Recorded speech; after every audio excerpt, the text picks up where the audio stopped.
Good afternoon. It's 2 o'clock and I welcome you to this Gaming in Europe webinar titled Gamification for Good, Tools and Approaches for Keeping Gambling Safe. More specifically, we will look at how the concept of gamification can be applied to responsible gambling. But first, I would like to highlight that this webinar is Gaming in Europe, our contribution to EGBA's European Safer Gambling Week, which is a highly worthwhile initiative that we feel deserves all the industry support. More information on the European Safer Gambling Week is available at their website, safergambling.eu. We hope that this webinar too will provide a meaningful contribution to EGBA's praiseworthy initiatives. And with us today we have two expert speakers, Dr. Mary Donohue, CEO of the Digital Wellness Center, and Dr. Kim Mouridsen, who is a professor at Aarhus University and, of course, founder of Mindway AI. And here to moderate their discussion, we have our very own Gaming in Holland content director, Jeroen Labers. Welcome, everybody, and thank you for being here. Jeroen, I turn the discussion over to you. Well, thank you very much, Willem, for your kind introduction. So without further ado, let's turn to our first speaker of today, Professor Kim Mouridsen. Kim, once again, welcome. Thank you for being here. And my first question to you is, neurologically speaking, what happens in the brain of a gambler who is losing control? It's a very good question, Jeroen. Thank you for that, and thank you for allowing me to speak here today. It's a pleasure to be here. So first of all, the question about what's going on in the brain as we are gambling is really tying into the more general question of how the brain is learning and how we are in fact acting out in the world. So what happens when we are acting in the world is that we are really trying to learn something about the world around us, and that's of course meant to help us act better and better in the world. So essentially getting more and more reward. So the word reward is pretty central here, because what the brain does is, we are basically acting out something, and then we are getting a stimulus back, we are getting sort of a response back, and we are trying to interpret the response that we are getting. Now, the response that we are getting can be a reward. And of course, that's what we're looking for in gambling. We are sort of looking for ways of enhancing reward sensitivity. So what happens is that we have center in the brain that's called the striatum, and the striatum is very sensitive to reward. The reason it's so sensitive to reward is due to a small molecule, a so-called transmitter or neuromodulator that's called dopamine. Now, what we have thought for a long time is that when we do something and then get a response back, so let's say that you are hungry and you're thinking about eating a sandwich, then the minute that you're actually eating that sandwich, we used to think that that's when dopamine activates. So that's when you get that feel-good sense. Now, what we see in gambling is that reward actually might come a little bit earlier.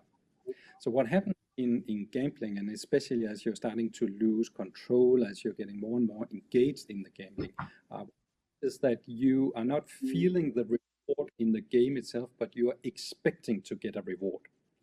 So what actually feels good is not the outcome of the game in itself, but it's the expectancy that something good is going to happen in this game. Right, so what happens is that you are thinking about playing another game. As you are starting to play that game, you have neurons in the brain that start firing, and they use dopamine basically as the engine, as the fuel for that. And that makes you feel good all up to the point where you get your outcome. And maybe that could be a near miss, so that's something that looks like a positive outcome, but in reality it's a loss. And now, since you have your neurons, they are firing away and they are sort of they are bathing in dopamine. Now that feedback, that actually negative feedback, doesn't register in the brain. So the brain is actually sort of still in its positive mode. And that means that it sort of leans over the fact that this was actually a negative reward. And then, especially in games that are very fast, it's just like a magician, he or she will make something else happen that make you forget what you were supposed to look at. So immediately another game starts, and you raise your expectation again about something good happening, and then something bad might happen, but it doesn't register, and that's sort of the vicious circle that you're getting into. And now you might think, why don't we just stop? And most of us will stop in time, and that's because we have a center in the brain. And I think we actually have a picture of that we might bring up. We actually have a little center in the brain. The technical name, if you look it up in textbook, it's a ventromedial frontal cortex. And this is a small stop region. It's actually a brake that we have in the brain. So this is the brake that's supposed to step in if we are doing a behavior that's actually not good, if it's not sustainable in the long run. So the problem is that in people who are susceptible to problem gambling behavior, that part of the brain might not activate as it's supposed to. And one of the big problems here is that not only is it a brake, but it's a brake that's sensitive to stress. So you can imagine that as you're getting into this circle where you're anticipating something positive, something negative actually happens, but it doesn't register in the brain, and then you keep going. But that also raises stress, because deep down the body actually and the brain actually knows that something wrong is going on here. So that elevates your stress level. It elevates your cortisol level. And in turn, what that does is it actually turns off the frontal part of your brain. Now, the entire frontal part of your brain, that's the CEO of the brain. That's the rational part of the brain. And what's happening in stress is that you're actually turning off the rational part of the brain. And once you do that, you become much more habitual, right? So you're in a state now where you're not registering negative inputs. You just keep playing, and you also become less and less rational. And as you become less rational and more habitual, if you're somebody who is stimulated by gambling, then your default habitual strategy is to gamble more. And that's part of the explanation of why we keep gambling, and some of us could actually lose control during gambling. So it's sort of a maladaptive function of the brain's reward circuitry. Okay, that makes a lot of sense. So first, it's the anticipation that provides us with the dopamine reward. So we don't stop if we lose. And second, if you start losing, there's a lot of stress, and that affects even more our ability to stop in time. So yeah, that really makes a lot of sense.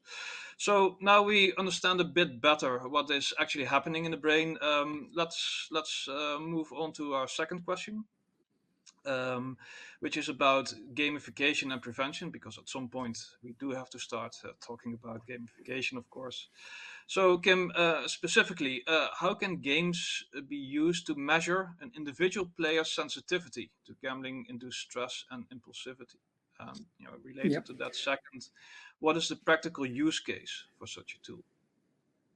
I think that's a very interesting question, and it sort of goes right to the heart at how do we find out if somebody is at risk of developing gambling problems. And of course, if we put people in an MRI scanner, like the picture we saw just before, we would know almost for sure. But of course, in real life, that's impossible and not really viable. So we have to think about other ways. Now, one other way, of course, would be simply to ask. And we have questionnaires and inventories for doing that, and they are also available online, many of them. But they're sort of predisposed on the assumption that people will answer truthfully. And of course, we could say that people who might be in some sort of trouble, they will try to hide it. It's just like with alcohol addiction. If you ask people how much they drink, you might not get the right answer, but something that's culturally accepted. So, brain scanners sort of, not the way to go. Simply asking, well, that'll take us some way and will generate some sort of awareness, but we are not necessarily going to get the right answer. So the question is somewhere in between, where you could sort of study, what would you say, like the phenotype, if you will, the presentation of gambling behavior. And this has been studied for a long time, actually. And one of the ways is to construct games in such a fashion that they're very simple, they're very short, they're not addictive in themselves, but they sort of present the hallmarks or the you could say, the archetypes of gamblers' fallacies. And that's basically how we try to construct these games and see, which trajectories, which type of rewards that players find salient. So a simple example is there's a game that's been developed where you're looking at 4 decks of cards. Now, the objective of the game is to win as much as possible in a relatively short time. It takes a couple of minutes. And the way you win is by selecting one of these 4 decks of cards. And once you flip it, you will either win something or you will lose something. The player doesn't know that we have actually constructed these decks of cards in a particular way. And therefore, the player has to figure out basically what's the rule system here. And what we see when we compare normal controls, healthy controls, to people who actually have a problem, who might have a lesion in that part of the brain where that break is supposed to sit. So if you compare these 2 groups of people and you let them play and explore in this game, what you see is that the one group, they will learn over time, and the other group, they will have sort of a slight rise. So that's the lower graph, and you can it's sort of number of decks, number of cards that have been turned that you can see on the horizontal axis. So you can see in the lower curve, that's the people who have a problem in that part of the brain. They simply don't learn. And what's super interesting here is that actually, in a sense, they do learn. They learn in the sense that if you ask them what is the probability of winning, what do you think the outcome will be when you're hovering over a particular deck? If you ask them that question, they will actually give you the right answer. So they actually have a sense for probability, if you will. They have a sense of risk. But the problem is that they make the wrong decision. So it's not about, cognitively understanding the game. It's about, again, making the decisions. And that's where we come back into the stress response, because as I said before, as stress is increasing, as cortisol levels are increasing in the body, your rational brain is shutting off. And that's why you are making bad decisions, even though cognitively you might know that something wrong is actually happening. So this is a very simple game. It can be played in a couple of minutes, and after a couple of minutes, we'll actually have a pretty good understanding of what is, for instance, a player's reward sensitivity. Are you attracted to rewards? Are you sort of hesitant about losses? So do you have loss aversion? Loss aversion is in a sense a good thing, because it means that you will only play at very low stakes. It could also be that we know something about if you are myopic to the future. So do you want quick wins here and now, or are you good at long-term planning? And finally, we can also learn something about whether you are good at adapting to feedback. So when you get feedback, does that actually register in the brain and you sort of adapt your actions accordingly, or does that mechanism, is that not fully expressed in the way that you are gambling? So this is sort of a 2-minute game that can tell us a ton about the anatomy, if you will, the phenotype of the way that people are gambling. And I think that's very effective then in translating into how do we help individuals who are predisposed in a sense, or who are susceptible to different types of problem gambling behavior. So a quick question, maybe first to summarize a bit what you've said. There is a game which sort of tests players in a, let's say, a somewhat live environment. And not only does it show whether players are susceptible to problematic gambling, but you can even sort of distinguish various kinds of players, the kinds of risk that they are willing to take, etc., etc. So a real quick now, because we have to keep this short. What is the benefit for, let's say, a gambling operator who use these kinds of games to look at what kind of players they have? I think one of the upsides here is that it's very objective. Again, it's easy to administer inventories or questionnaires and ask people if they feel they're spending too much time, too much money, if they still have time and engage in social activities and so on. So we can ask these questions, but as I said in the beginning, we cannot really be certain. There's no guarantee that we are going to get the right answer. If we talk to people about their gambling behavior in general, that will be a very difficult conversation to have with people, because there are all sorts of circumstances in the decision making they're doing.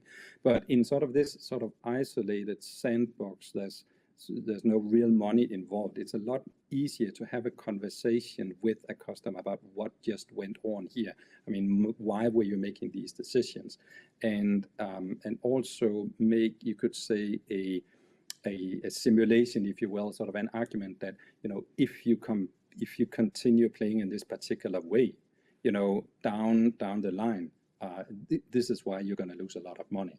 So it becomes a lot more objective. You don't really get into an argument about some real playing, because we are in a sandbox here, and you avoid the problem of, you know, not getting a real truthful response simply by asking. And I think that's, you know, it's a way for operators to raise awareness. It's a way for individuals to get insight into how they're actually making decisions as they're gambling. Yeah, in a way, so it's a way to test players without leading to conflict. So thank you very much, Kim, for sharing your thoughts on this topic. I thought it was very interesting, and we will see more of you in a bit. Which brings us to our second speaker of today, Dr. Mary Donohue, who is, as Willem already mentioned, CEO of the Digital Wellness Center. And she is joining us from Toronto. So, Mary, once again, welcome, and thank you very much for being with us here today. We have just had Kim just discussed how gamification can be used for prevention, sort of. You know, operators can know what kind of players they have, and they can start conversations with them. But let's now turn to the question of how the concept of gamification can contribute to intervention, to make sure that things do not get out of control. And more specifically, how can games be used to reduce gambling-induced stress and the resulting impulsivity that Kim discussed in real time, when people are actually gambling? And second, also, of course, very important, how does this benefit operators? Jerome, thank you to both you and Willem for having me here, and for Kim being on the panel. I think I'd like to just tie into what Kim said and explain where we are in that whole player ecosystem. We're at the very beginning. My area of expertise is behavior modification.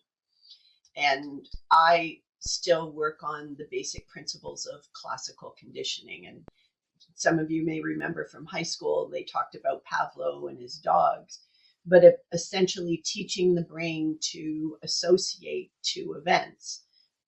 So when you ring a bell and you feed a dog, as soon as the bell makes the dog salivate. In our case, what we did, so that we avoided the stress response that Professor Mouridsen just talked about, is we offer short, joyful moments digitally to interrupt routines that people already had. So we allow them to reset, and they begin to associate our experiences with relief. So we're retraining them. What this means is we're working to avoid the stress response in the brain. And if you think about that, my research in my book Message Received identified the fact that our brains are wonderful, wonderful parts of our body, but they haven't adjusted yet to digital. We've been communicating for thousands of years in person, in writing, and the last 200 years or 100-some years with the telephone. But this whole idea, this is all new, and it didn't start until 2007. And so your brain needs to be reconditioned. And right now it's having a hard time doing it. So customers, all customers, spend a lot of time on their phone. In North America alone, 82% of people can't put down their phone to take a shower. They're so addicted to that dopamine or that feeling of ting, ting, ting. There's a wonderful book on it called Dopamine Nation. But we have to condition your brain so that you're not learning negatively every single time. And so what we decided to do is look at these experiences as emotional regulation before someone goes down the path that Kim just talked about.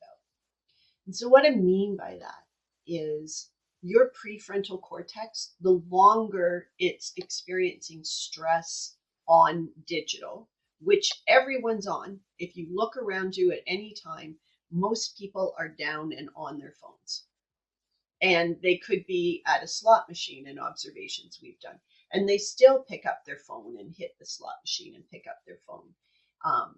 The only time we don't see it is in poker, but I believe that's because of some of the rules with the poker rules in the rooms that we were in didn't allow for it. And so we also looked at, what is it that operators will put in to their casinos, into their sports betting apps, into bingo, that they will get some benefit on. So we looked at trust.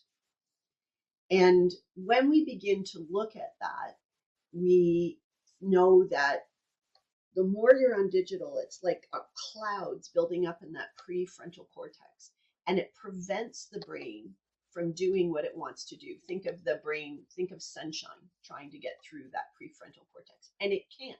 And that sets everything off and puts you into your stress response. Other people sometimes call it fight or flight. You're anxious. You can feel it in your chest. You can see it in the color of their face. So we started to look at emotional regulation and trust.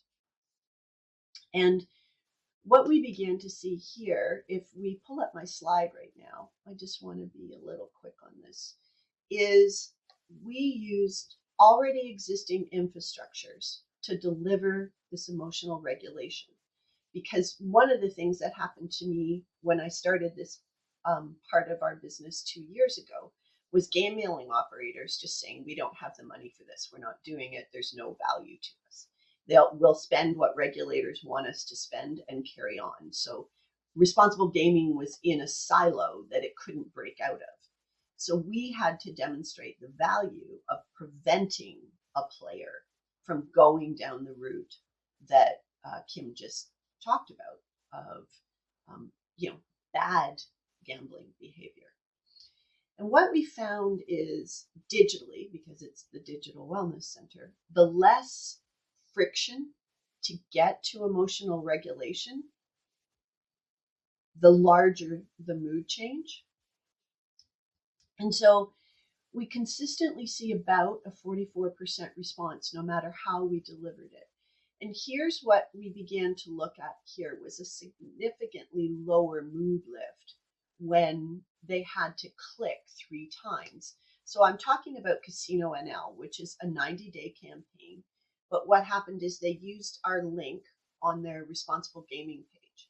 And then they had to click on my positive play. And then they had to click on our experience, and then they clicked through the experience. So there were 3 things. Over 90 days, we had 1,700 people give it a try. We had over 961 people play. They played for just, about a minute 91. And the mood lift was 42%. But here's what is interesting. The trust score was particularly high. And what I found and what I've talked about all year is I've noticed that we're not giving players enough credit to know when they're starting to go into this stress response. About 90% of players can identify when they're getting a little crazy. You saw that in the first slide that Kim showed. And that other 10% can't. So we want to focus on that 90% so they don't drift into that 10%. When we did this with just one click in an affiliate called a casino guru that isn't reported here, we saw amazing results, and the trust was 98%. Then we decided, okay, let's put this into a casino on posters. And everyone said to us, well, boomers won't use QR codes in posters. So we taught casino staff to use behavior modification. So instead of negatively saying to someone, oh, I see you've been on this casino too long, I need you to take a break, that never works. No, none of us respond well to that. It's like Kim said, you know, if you ask somebody if they're an alcoholic, they'll say no. So we just said to them, hey, do you want to win a prize? So I'm drifting into question 2. And the prize was like a t-shirt, a hat that was branded with the casino. But they all wanted to play. They all wanted to win. And that reset reached over 1,600 people in 90 days. Yeah, so on maybe average. if I may interrupt you for a second, Mary. So maybe let's summarize a little bit what you've just said. So your basic argument is that players, they sort of they know when they're sort of starting to lose control, their mood is getting more negative, and if at that point there's a quick and easy way for them to play another game without the risk of losing, that significantly lifts their mood. And the fewer clicks they need to get there, the better it is. Well, it's not necessarily a game, which I can see you have the second question up there. Yeah. What we work on is designing the right micro break for the right person in the right environment. And you saw we used TikTok with Gen Z males. Hugely overwhelming positive response, because TikTok is where they are. You have to take any solution to the audience where the audience is. Marshall McLuhan talked about that in the 60s when he started to create the laws of the internet. And so right message, right medium. And what we know is gamification. But the point is, and then we move on to the second question. The point is that a game, especially if you can win something, could be an attractive way to sort of reset the brain. It is an attractive way to reset the brain. That's how we all learn. So you've tried this with games, but of course there must be other, and this brings me to my second question to you. There must be other resets that are possible, that could be used, that could be employed as a means of intervention.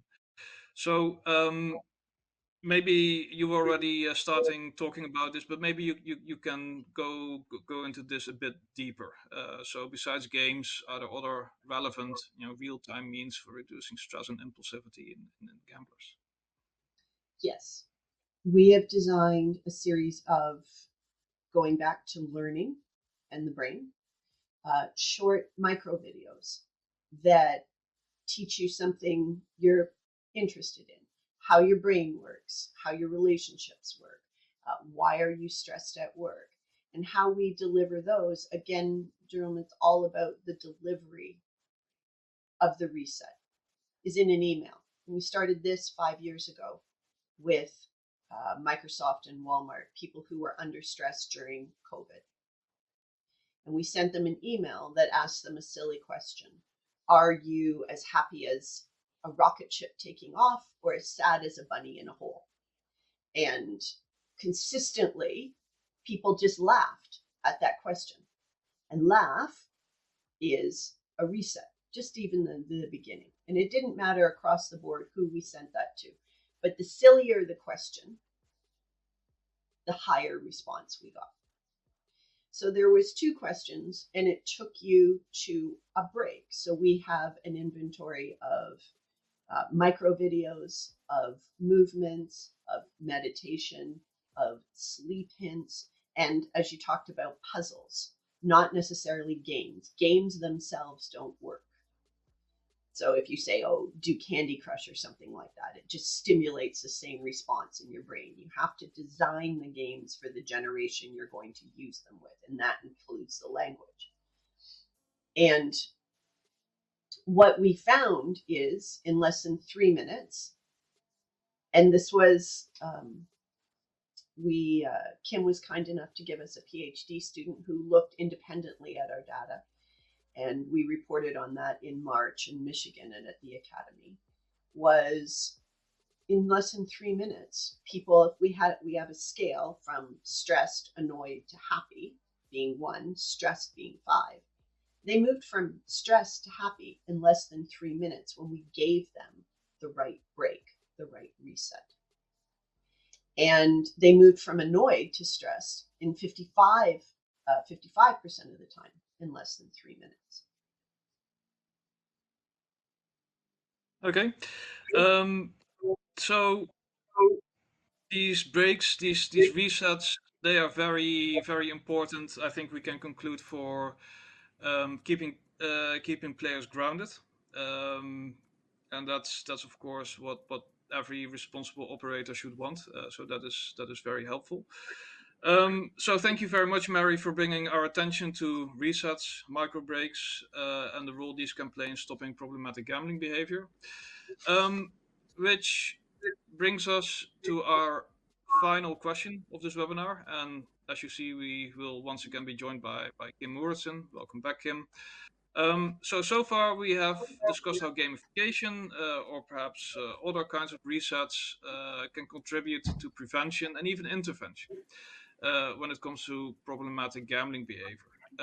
But maybe to conclude this webinar, we thought it would also be interesting to start looking, maybe real briefly though, at whether gamification and resets could perhaps also be used in, let's say, a more therapeutic manner. Can games, other resets, can they be used to reverse existing sensitivities in at-risk players to overly impulsive behavior? You've been out of the picture for a bit, Kim, so I'll give you the first stab at answering this question. Thank you, Deron. I'm happy to be in the picture. It's really interesting what Dr. Donohue is proposing here, because it's really about sort of reverse engineering the mechanisms that lead to problem gambling behavior. I think that's where what we learned from not only brain imaging, but also sort of the behavioral games we talked about, the constructed games, comes into play. And you might recall what I said in the beginning was that the reason that we experience a loss actually as a win is that the brain has neurons in this reward sensitive area, and these neurons are just firing away very rapidly. And so in quick games, they are hoping for the best. You're sort of in a reward state. You're expecting something good to happen. Then something bad happens, you lose. But immediately, the casino is smart enough that they sort of rewind the tape and they just make you go again. So you don't really register that something bad happened. That means that there's no therapeutic window. There's no window where you can sort of rationally step in and say, hey, maybe I should stop playing. Maybe I should take a break. Maybe I should go for a walk. Maybe I should feel, I don't know, my heart rate variability or something like that, do mindfulness, because you're sort of in the zone, so you don't want to do that. Now, there are actually results from other verticals. So for instance, from drug addiction, alcohol addiction, from overeating, and even social media addiction, where, a game can be constructed in the way that, essentially we want to overcome impulsivity. Right, so we want to overcome the fact that, when you see a gambling related cue, you immediately engage. And you think you're being rewarded, but in reality you're not. So think of a game, and think of it, I can describe it really quickly. Think of a game where you show two types of pictures. Some pictures are gambling related, so they are gambling related cues. And the other half of the picture, that is sort of neutral. So it could be family, coffee, going for a walk, a sunset, a puppy, something like that. And now the rules of the game is that you want to win. Otherwise, it's not interesting. You'll never get anybody to engage. And now, when you see a gambling-related cue, you're not supposed to do anything. And that's interesting because, if you're getting into the habit of gambling too much, you will sort of overreact. It's like you're becoming overly sensitive, so you just jump in. But you will actually be punished for that. On the other hand, if you see a neutral picture, you're supposed to respond as quickly as possible. So now you're sort of desensitizing the brain to the gambling-related cue, and you're sort of up-sensitizing, if you will. You're making, you're giving room for more reward to positive or neutral cues. And so that's been said. So, it's easy to imagine that we just change, gambling related pictures to alcohol related pictures to social media related pictures and so on. So you can think of this as sort of a therapeutic, a gamification of therapeutics in almost any addictive behavior. Yeah, that's quite interesting. Do you have anything to add to that, Mary? Absolutely nothing. He said it perfectly. Well, that's very good to hear. So, yeah, I think we'll leave it at this. Thank you very much, Mary, Kim. I think this was really interesting, and our viewers must have learned quite a lot from you today. So, having now come almost to the end of this webinar, I turn the virtual microphone over back to our host, Willem van Noort. Thank you. With this, we've come to the end of this Gaming Europe webinar. I hope you find it useful. A link to the full recording of today's webinar will be shared in a post-webinar email that will be sending out as soon as possible. As always, let's keep in touch. If you haven't signed up for newsletters, please do so at our website, gamingin.eu. And of course, we hope to see you in person. Join us at one of our conferences in Holland on the 4th of June, Gaming in Spain on the 2nd of July, or Gaming in Germany at the 10th of November of next year. If you can't wait that long, we'll also be at ICE, where we'll organize several mini events. Stay tuned for more and hope to see you soon. Thank you very much.